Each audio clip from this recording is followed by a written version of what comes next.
Good morning, everybody, and welcome to the Gulf Intelligence Daily Energy Markets Forum, where each day we take stock of the market open in Asia and reflect on where it could travel through the day. Always excited when we can host a webinar that has a 13, I think maybe 14-hour time zone difference, from Kevin sitting in Singapore to Dan sitting in Michigan. That might be 10 years of a time zone gap, I don't know, but ultimately it's 14 hours, I think. So that's good. That's good. Got the world view. So let's kick off in Asia, in Singapore, with Kevin Wright, lead analyst APAC for Kpler. Kevin, markets have again opened down. The pressure from the uncertainty from OPEC seems to be taking some of the wind out of the sails of a market that was flying along. Yes, good morning, Sean. Thanks very much for your kind compliments about the 10-year age gap between myself and Dan. I didn't realise Dan was that. I didn't realise that Dan was that young, actually. But there you go.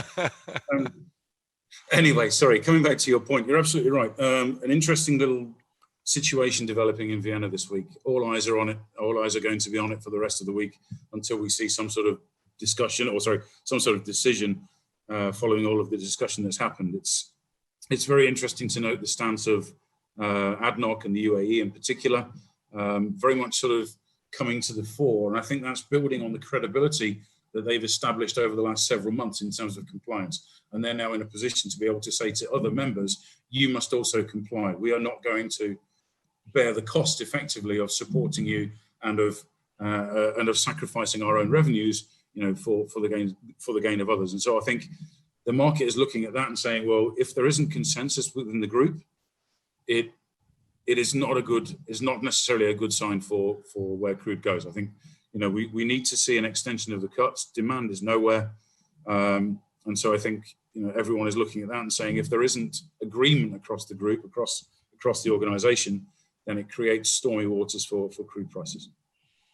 Dan Graeber, author of the German Report, sitting way over in Michigan, as noted. Dan, if there was a sort of just a reminder for OPEC as they sort of contemplate their situation, inventories up a few million barrels by API overnight, somewhat of a stark reminder of what's at stake here when we're still way above 5-year averages on inventories. Well, I think that, looking, as observing the market in November, crude oil prices were up double-digit percent, and there was just this wave of optimism coming over the global economy in general. But I think we woke up in December and realized that, we still don't have a vaccine. Even though the developments are promising, we're still stuck. We have a few months to go. We still have a Trump administration in power through middle of January.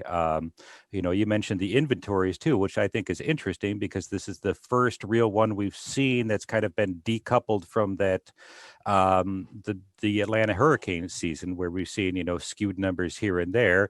I'm looking at the numbers across the board here, and we distillates are down in some areas, but then we have jet fuel still suffering, even though we've seen an uptick in air travel in the United States in the holidays.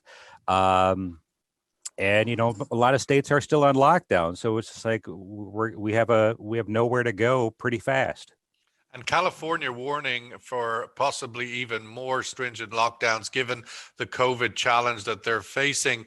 Dr. Carol Nackley, sitting in the middle of the world, it would appear today in Germany. Who would have thought the middle of the world will be the Black Forest? But that's not a bad place for it to be. CEO of Crystal Energy. Sitting where you are, you have the comfort of distance there, Carol.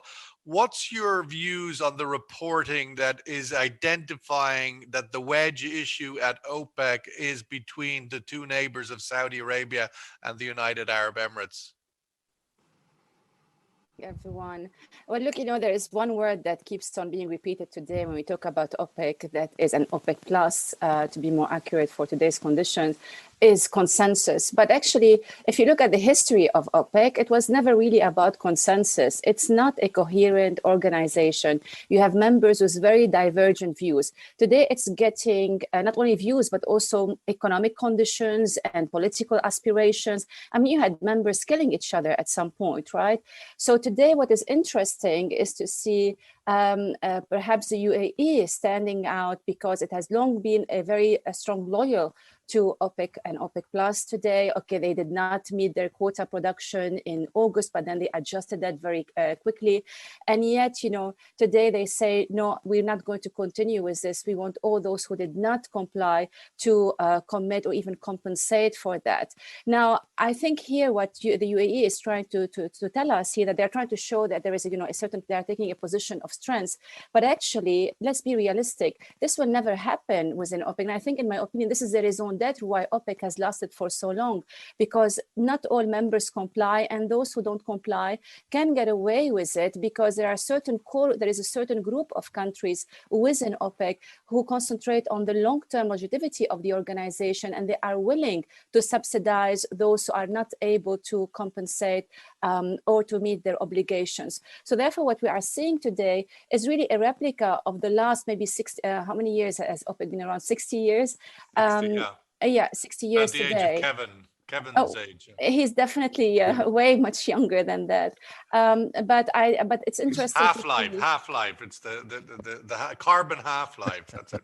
Exactly. But and also there is a political dimension here. It's not all about oil markets. There is a political dimension. And anyway, I never looked at the Middle East as one coherent entity, but I don't want to go through politics right now. But that should also be taken into consideration, not just oil market conditions driving the UAE's position. Well, there's certainly no shortage of politics that one could dive into. Exactly. Nonetheless. I mean, we're having a lot of things happen this year. I mean, besides COVID and everything else, we've got these new geopolitical arrangements between the Emirates and Israel, and we've got the Iran equation. You've got Jared Kushner in the neighborhood today, apparently brokering a not a ceasefire, but some sort of resolution of the Qatar embargo. So there's a lot of things that can come in and sort of creep into the stability within OPEC. But Kevin, meanwhile, back at the ranch, China's buying lots and lots of oil, and it would appear that there's another armada of ships heading towards China, coming actually from the US. What's Kpler's view on that? Is that reporting accurate? There's a sort of an in-joke within the research function within Kpler. We refer to what we call the greatest hits, the Kpler greatest hits. And one of them this year, these are stories that keep coming up, that we keep going back to and re-examining. And this Chinese, or this armada of vessels that potentially heading to China, is a repeat of the greatest hits from April and May of this year, when China opportunistically went out and bought a huge amount of crude. This time it's a little bit different, right? Because when it was that sort of post-Russia Saudi spat in March that led to the surpluses and low prices, then obviously the Chinese government just took that opportunity as a given. It was an obvious situation. It was cheap. This time, you're right. I think though, there are vessels certainly on subs and being prepared to make the move from Pad 3 to China and to other parts of East Asia, in particular South Korea. But this is not really about cheapness. It's really just about relative value. WTI Brent was blown out, and therefore, again, it's just an opportunity to buy on a cheaper benchmark basis. And I don't think there's much more to it than that. What we did see in April and May and into June, July of this year was when the Chinese armada arrived, it created huge problems for the infrastructure, and it created significant congestion. Now, Chinese inventories have not gone away. They're still sitting at roughly 960 million barrels, according to our data as of this week. That's still on a relative, yearly, historical, whatever basis you like, extremely high. So the Chinese system can't simply digest and process all of this crude, immediately. So it will, if it does eventuate, it will lead to similar problems to those we saw earlier in the year. Dan, you wrote an interesting story in the Houston Chronicle this week about the 2021 oil price surge, if you like, could more likely come from products than crude. Could you tell us a little bit of your thesis there? Well, a lot of that I think is coming from, the shift in, where the consumers are going. If we look at retail sales, in-store shopping over the long holiday weekend in the United States was suppressed, but everybody moved online to take advantage of that. Retailers, starting around late October, were introducing their so-called Black Friday sales early to try to kind of spread that holiday shopping season over a long period of time. Well, nobody's staying at home, and we're seeing that in terms of motor gasoline levels in the United States. Everybody's staying home, but all those products need to be shipped. We talked recently about vessel traffic. That's being increased because the shipping capacity on airlines is diminished. So we're seeing, I think a colleague of mine, we called it, demand in other areas. We can look at the big picture in terms of crude oil, but it's really about it's really a story about products keeping things propped up, particularly in the diesel market.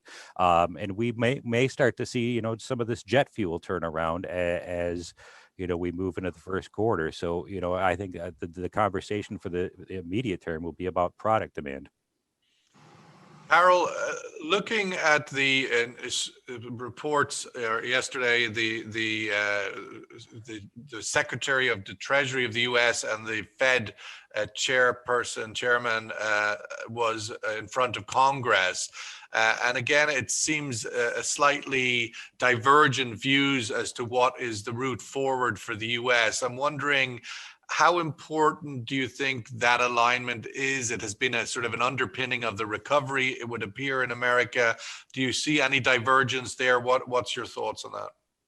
Yeah, overall, if we look at the expectations for this year, for next year, I don't think, first of all, that the news of the vaccine was going to change the forecast and the expectations for next year, at least the economic forecast, upside down. You see, because many of these expectations already factored in the possibility of the development of a vaccine and make it available probably from mid of next year onwards. So I don't think, big institutions such as the US Fed or here the European Central Bank or other international organizations such as the IMF or World Bank are going to change drastically their position vis-a-vis what's going to happen next year. It's not just about next year, it's the coming few years. And they openly said that the vaccine news definitely is positive, but something that has been factored in. So they're not going to change their forecast then.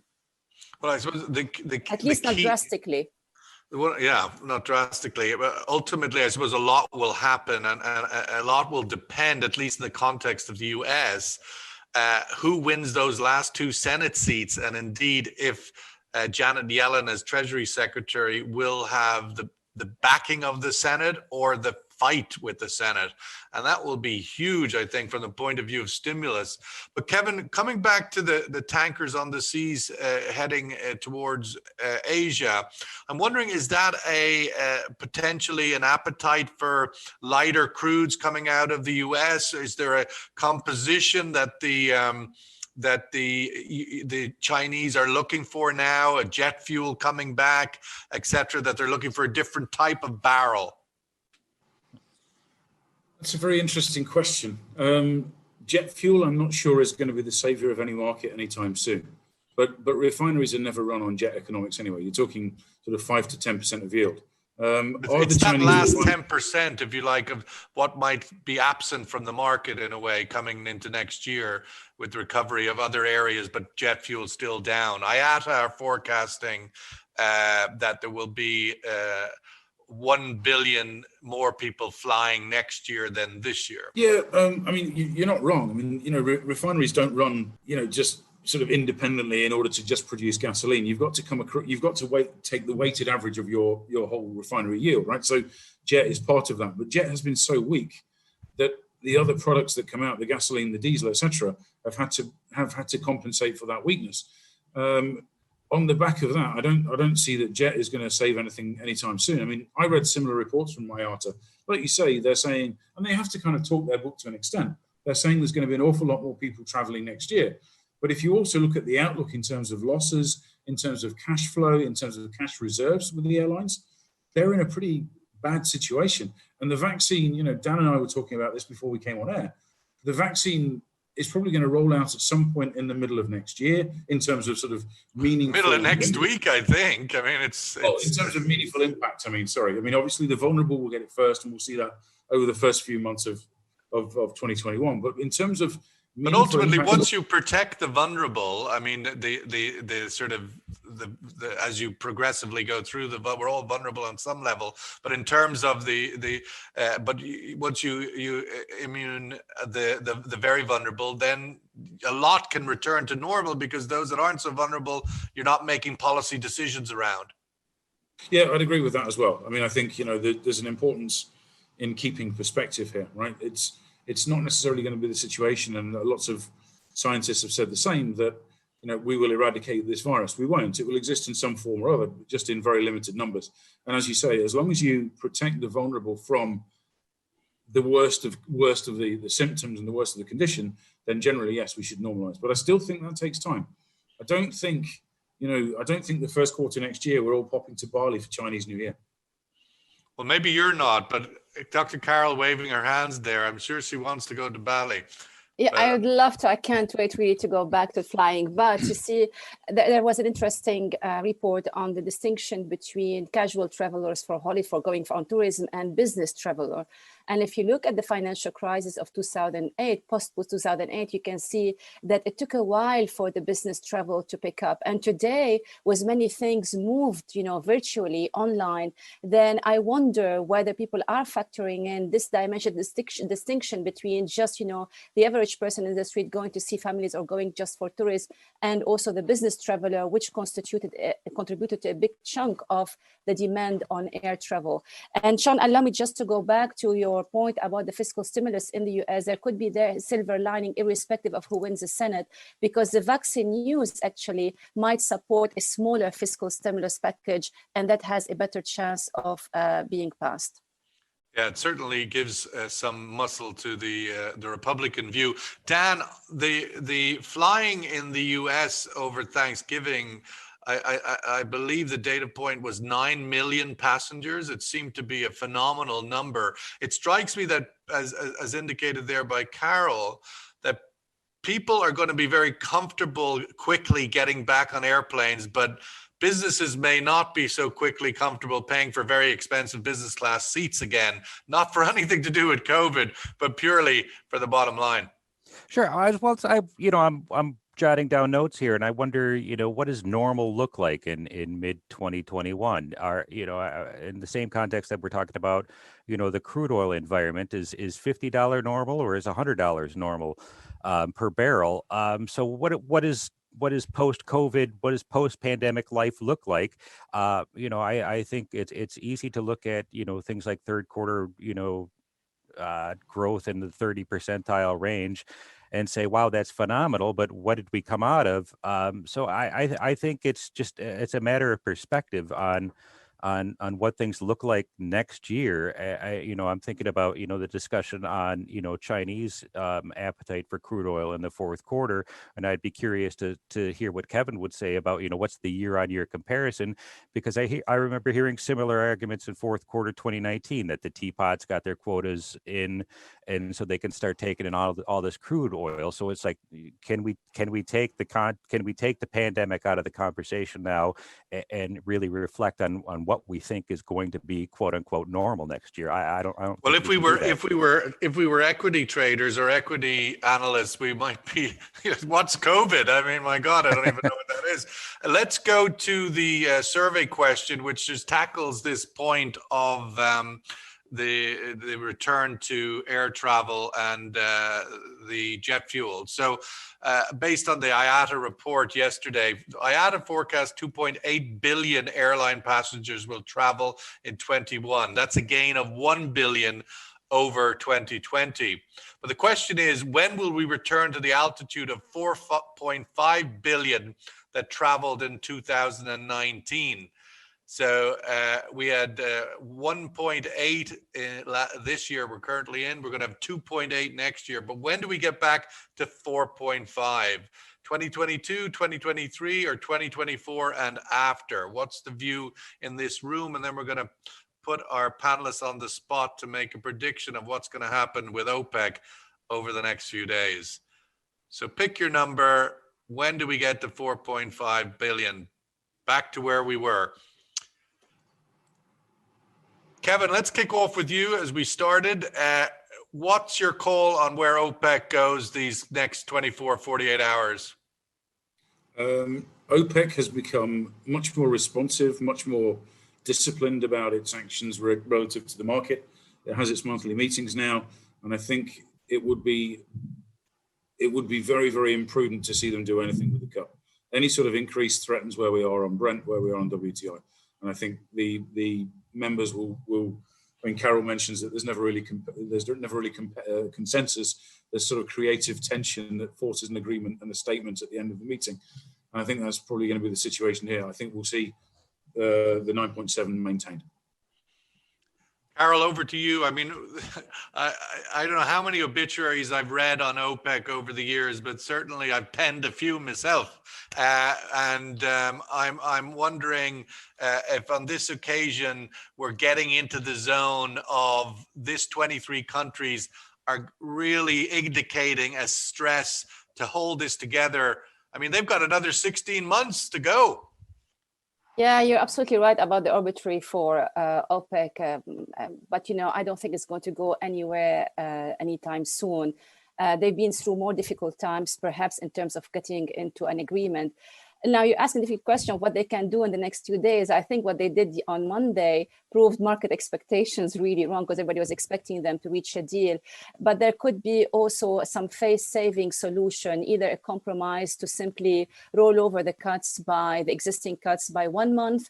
But whatever they agree on, if they agree to keep the current cuts as they are, then I would say this is when the real cheating is going to start, because market fundamentals do not support a relaxed. I mean, at the end, it's what they want to achieve, what kind of price level. If they want to see the price level falling back to what we saw over the last few months and even heading lower, then it's fine. They can always, increase their production. But if their target is to maintain the last upward pressure that we saw on prices end of November, then I think it makes sense to roll over the cuts for a few months, but I don't think it's going to be 3 months, though I say that with big hesitation because they already proved everyone wrong. Let's see what they will say on Thursday, if they agree to reach a decision on Thursday.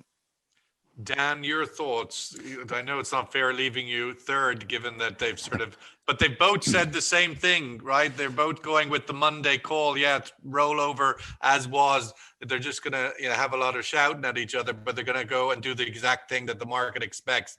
I'm not in that camp. What's your thoughts? Well, I've heard talk that maybe there's a compromise. It's like we're not going to roll over as vigilant as we might, but I wonder how much, how many times have we had, I commented the other day that it seems like every time there's a big OPEC meeting, somebody's breaking rank, somebody's talking up, maybe discipline isn't as strong as it should be, somebody's upset that they're not producing as much as they want to be. You have 23 players all in the same room, and each of them have their own agendas on what they need in terms of making their economics float.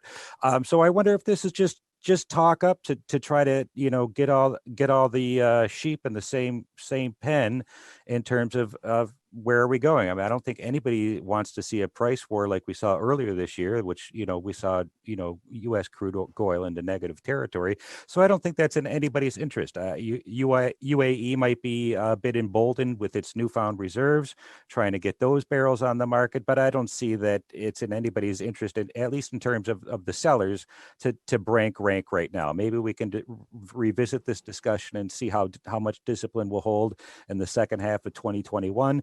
But now is not the time for that sort of talk. I mean, Kevin, are we talking really about sentiment here? At the end of the day, we're already moving into a February contract. Deliveries that we're talking about, if they were to come on the market in January, would not be, reaching anywhere until February, March. And we're already into that sort of second quarter space. So is it more about sentiment than actual physical barrels? There's no physical barrels going to be coming on the market on January 1, but the possibility of moving them, I suppose, is the thing. What's your view on that? Sentiment versus real? But sentiment is always such a huge factor in oil price. It doesn't change. Fundamentally, you're right. You're not going to see the impact of an increase or a maintenance of a cut or whatever for several months. but the impact will be seen on sentiment and therefore in price at the very front. I mean, I was having a conversation just the other day about how the equity markets have responded to a vaccine and how the front end of the Brent curve has not responded to a vaccine, but the back end of the curve has started to. And it's all about timing. It's all about the fact that you've got a physical market versus a share market or a paper market. And so sentiment is huge. But as you say, it takes time for the actual physical barrels to arrive. And therefore, you see the change in the fundamentals. Yeah, there's nothing fundamental. You don't have to store an Amazon sentiment in a box somewhere. You do have to store 1 million barrels of oil. Let's get the survey result before going to last comment. So when will we get back to where we were? 22, 24, 2023, 42. But a third still saying way in the future after 2024. Carol, just some closing thoughts on the rest of the week. It's inevitably everything OPEC. Anything else that might be getting your attention? Not really. I'm focusing primarily on what OPEC will do and how the oil price will react, the market will react, and that you can see it with the oil price movement. But for now, I'm curious, Sean, what did you vote for? What did you select? Oh, in terms of airlines? Yes. I did 24 plus. Wow. So you're not going anywhere next year? No, I mean, I'm happy to travel on a personal basis, but I just don't think businesses will be facilitating business travel for a while. Yeah, I mean, for me, I was a little bit more ambitious. I said 2022, but I was leaning more towards 2023. I was just looking at what the airline companies were predicting, and they do say at least not before 2022 to go back to normal. Yeah, I think it will take a while, but I do think people are ready to travel. I mean, we're in Dubai, and the bookings for arrivals into the UAE for the holiday season, you cannot get a booking in a restaurant in any of the hotels in the Jumeirah hotel group, not because they're necessarily full, but because they're just for residents. They're keeping all the hotels, all of the restaurants, all of the activities and as you know, there are many hotels here, that you have to be a 7-day resident to book into any of the facilities at the hotels over the sort of mid-December to New Year period. But Dan, your closing thoughts. What are we going to be watching in the US other than the certification of the election, perhaps? Vaccine news, I think, there's been a lot of talk about, Moderna was the latest one to seek approval this week, but then I guess we have to look long term on what that vaccine is going to look like. And then there's prospects of the stimulus package, as the rest of the panel had discussed. Are those developments going to see light, or is that just talk for the sake of talk as we roll into the new Biden administration? Kevin, just a final comment. I know I beat the drum on it a little bit, but this Australia-China thing is beginning to, it's starting to have sort of larger noises about it. I'm wondering, from sitting in Singapore, is it a non-story, or does it feel like it's something that's getting legs? It's getting legs, and not necessarily in a rational way, isn't it? It's becoming an almost personal spat. You've got Morrison on one side and Zhao Lijian on the other side of an argument. It doesn't affect us in Singapore, but it's an ongoing trade tension, and we see it across the iron ore space. We see it on coal. We see it, obviously there are stories about wine and so on, but as Kpler, we're seeing it in terms of increased congestion. So our data are showing us, the impact of the spat, if you like, on coal vessels in particular being unable to discharge. That eventually is going to have an impact on potentially both sides. It's going to have an impact on Indonesia. It's going to have an impact on Russia. It's going to have an impact on all other coal producers. So it's starting to get bigger. It's starting to get more serious now. Well, let's wrap up there. I'm just going to conclude by saying happy UAE National Day today for all of those that may be waving the flag on that. And later today, we're going to get Robin Mills' views on where OPEC goes from here. And I look forward to that, because obviously Robin, a longtime OPEC watcher, very wise on that subject. Thank you, Dan. Thank you, Carol. Thank you, Kevin. Have a great day, a safe day, and we'll catch up later in the week. All the best.